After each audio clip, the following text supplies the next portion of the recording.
কমিউনিস্টরা জাত পাত আর সমাজের মধ্যে বিভেদ করে রাজনীতি করার সবচাইতে যদি কোনো নিকৃষ্টতম সংস্থান, সেটা হচ্ছে কমিউনিস্ট মেরে মিত্র।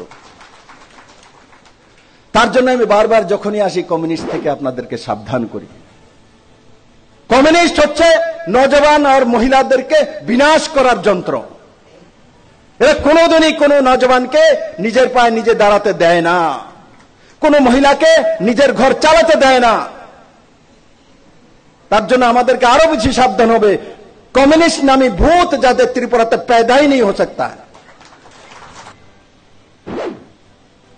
বিরোধী পার্টি হোক, অন্য কোন দল তৈরি হোক, কমিউনিস্টের কোন জায়গা ত্রিপুরার মাটিতে 1 ইঞ্চ যাওয়ার দেওয়ার কোনো দরকার নেই। কারণ কি এরা হচ্ছে সম্পূর্ণ ভারত বিরোধী মানসিকতা তৈরি করবে, আপনার পরিবার বিরোধী আপনাকে তৈরি করে দেবে, মার বিরুদ্ধে বাবাকে লাগিয়ে দেবে, ভাইয়ের বিরুদ্ধে ভাইকে লাগিয়ে দেবে। এ হচ্ছে কমিউনিস্ট পার্টির আসলি সংস্কার। ভূত আমি দেখছি না, বড় হয়েছে পরে কমিউনিস্ট আমি ভূত দেখছি। এই ভূতের এমন ভাবে শিশির ঢুকাইছে এরিয়ার বাড়ি থাকতো না।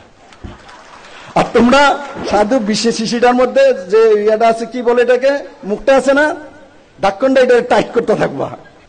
আমাদের কোন কোন কার্যকর্তার কোন কোন ভুলের কারণে কমিউনিস্টরা কোন কোন জায়গায় অক্সিজেন পায়।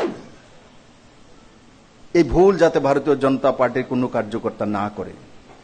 যারা দায়িত্ব আছে তাদের কাছে সবচেয়ে বড় বিষয় হচ্ছে, যারা দায়িত্ব নেই, পূর্বতন ছিল, তারা যাতে অখুশি না হয় এমন ব্যবহার না করা। ওখান থেকেই শুরু হয় বিরোধীদের অক্সিজেন দেওয়ার মূল কারখানা।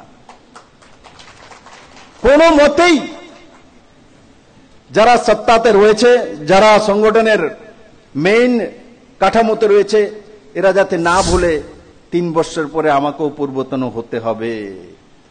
আজকে আমি ওনাদেরকে যে দিন দেখাবো, 3 বছর পরে আমাকেও এই দিন অন্য কাউ মাধ্যমে দেখতে হবে।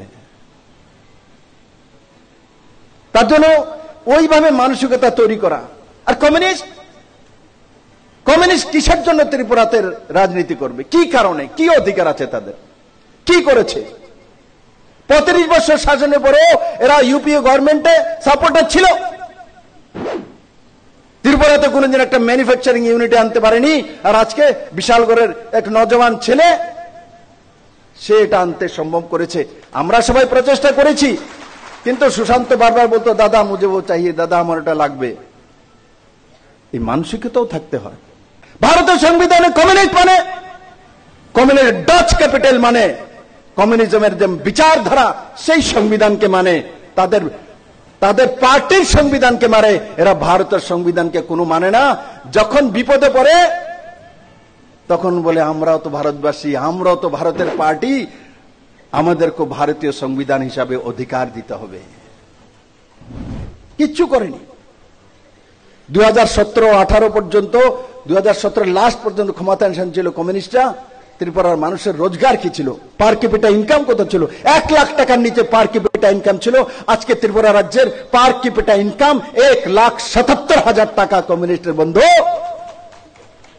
দেখ না, অনেক সাধু সন্ত মহাপুরুষ বড় মানুষ কিছু কিছু ছেড়া দেয়, বলে নেই মা বাবা মারা গেছে, তখন কইছে যে কোনো একটা জিনিস ছাড়তে বলে না, গিয়ে কেউ বলে আমি আর কলা খাইতাম না, কলা দান করে বাবারে।